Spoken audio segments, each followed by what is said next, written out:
Olá, eu sou o Diogo, advogado, e neste vídeo eu vou te explicar de forma simples como funciona o inventário, do início ao fim, e vou organizar os passos para que, desta forma, você entenda exatamente o caminho que deve seguir e não se perde. E um aviso rápido aqui, este vídeo é um conteúdo informativo para te orientar. Cada família tem detalhes que mudam o procedimento, então, para uma decisão segura, o ideal é conversar com um advogado da sua confiança. Passo 1.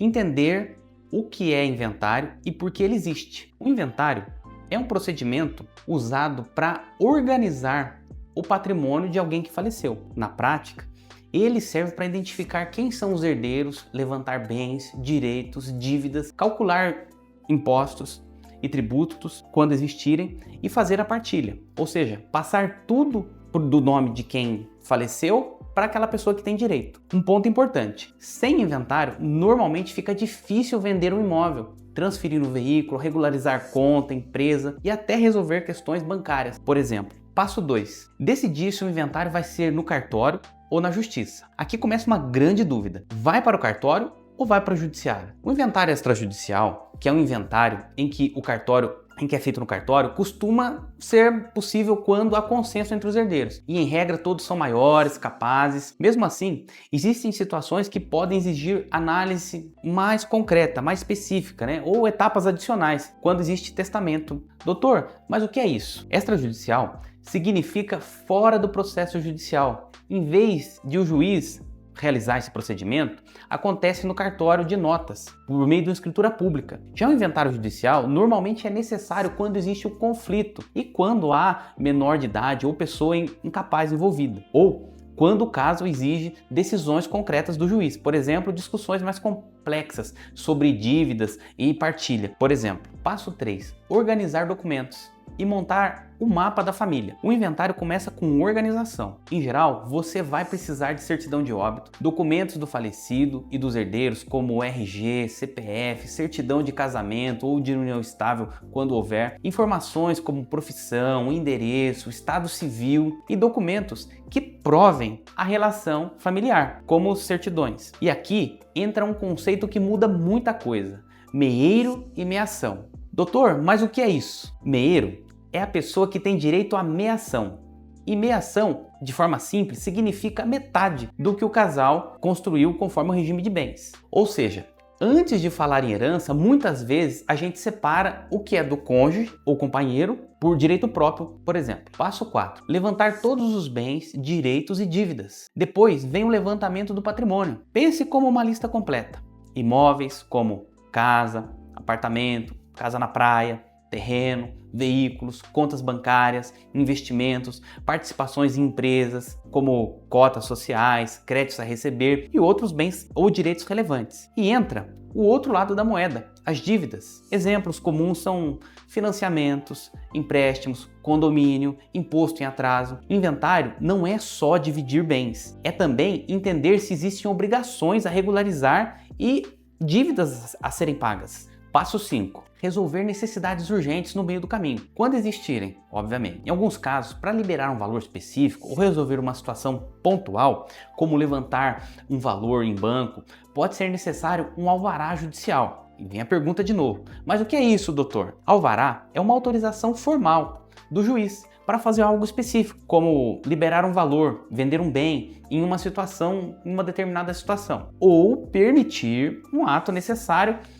para que se chegue a um fim que se pensou. Passo 6. Atribuir valores aos bens e verificar o imposto quando houver. Com a lista de bens pronta, vem a parte de atribuir valores e verificar o imposto, que geralmente é o ITCMD. Doutor, mas o que é isso? ITCMD é o Imposto sobre Transmissão, Causa-Mortes e Doação. Em português, claro, é o imposto que pode ser cobrado quando uma herança é transferida para os herdeiros. As alíquotas, as regras, os prazos e a forma de cálculo variam de estado para estado. Então, é importante checar como funciona no seu estado. Passo 7. Fazer a partilha, que é onde muita gente se confunde. Quem fica com o quê? A divisão vai depender de quem são os herdeiros, se existe cônjuge ou companheiro e qual era o regime de bens, se existe testamento e se há acordo entre todos. Quando todos entram em consenso, normalmente o procedimento flui melhor. Quando não há consenso,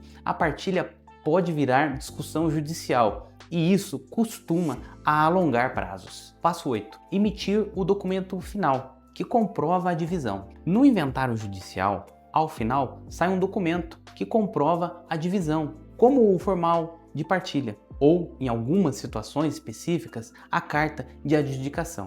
Doutor, mas o que é isso? Formal de partilha é o documento que mostra como os bens foram divididos entre os herdeiros. Carta de adjudicação é quando, por algum motivo previsto no caso, os bens acabam ficando com uma pessoa só. E isso precisa ser formalizado. Passo 9. Transferir e registrar os bens no mundo real. Esse é um ponto que quase ninguém te conta. O inventário pode terminar no papel, mas você ainda precisa regularizar nos órgãos. Por exemplo, no caso de imóvel, é preciso registrar a partilha no cartório de registro de imóveis. No caso de veículo, transferir no Detran. No banco e investimentos, apresentar documentação e atualizar a titularidade. Se houver empresa, pode ser necessário atualizar o contrato social na junta comercial.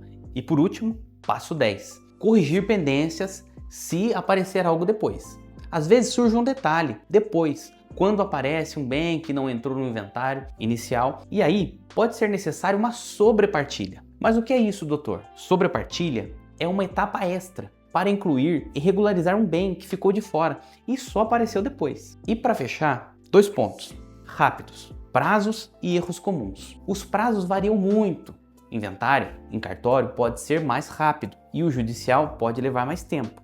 Isso depende de documentos, consenso e complexidade. Os erros mais comuns que travam o inventário são a documentação incompleta, não levantar todos os bens e dívidas, confusão sobre ameação e herança, atrasos em obrigações e tributos, quando existirem. Se você gostou dessas dicas, deixa seu like, se inscreve no canal, compartilhe com alguém. Caso tenha alguma dúvida, coloque aqui no comentário que a gente vai buscar responder as suas questões, tá? Um último ponto também, no próximo vídeo eu vou trazer uma lista completa dos documentos que é preciso para o inventário. Além disso, a gente vai fazer o seguinte: a gente vai procurar explicar quando o inventário precisa necessariamente ir para a justiça, tá ok?